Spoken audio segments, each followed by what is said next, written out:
There's a book called The 4-Hour Week by Timothy Ferriss, a #1 bestseller. Tim tells the story about his first job doing telephone sales.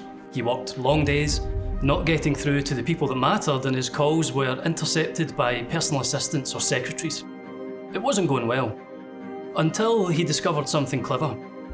If he only called between 8 AM and 8:30, or 6 PM and 6:30, working just 1 hour a day, his success rate was much higher. The bosses worked longer hours, would pick up the phone directly, and he would deliver his pitch and make his sale.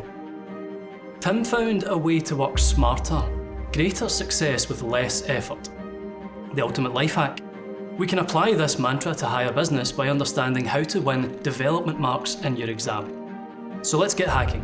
This is Thinkful.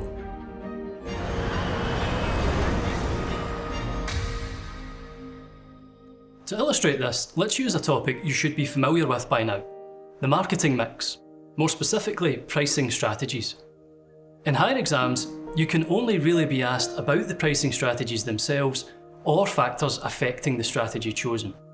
What can make it more challenging here is the command word used in the question and the corresponding marks allocation. The 2019 past paper throws up a good example to look at: a daunting 8-mark question on describing pricing strategies. 8 marks is the highest value question you can get at higher business level.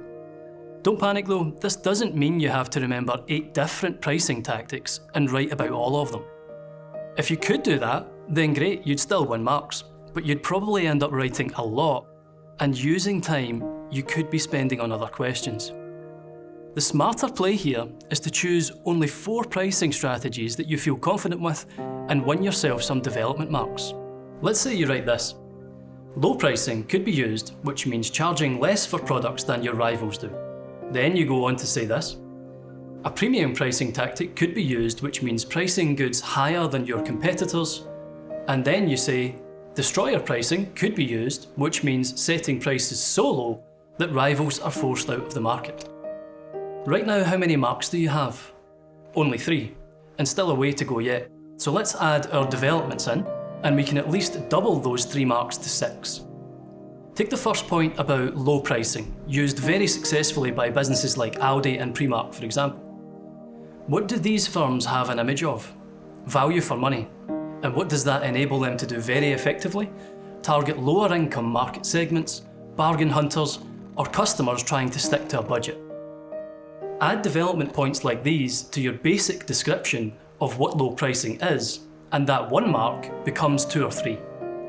Destroyer pricing is a popular one to write about because it has a catchy name, but it's only really viable for big businesses which can sustain extremely low income until rivals go bust.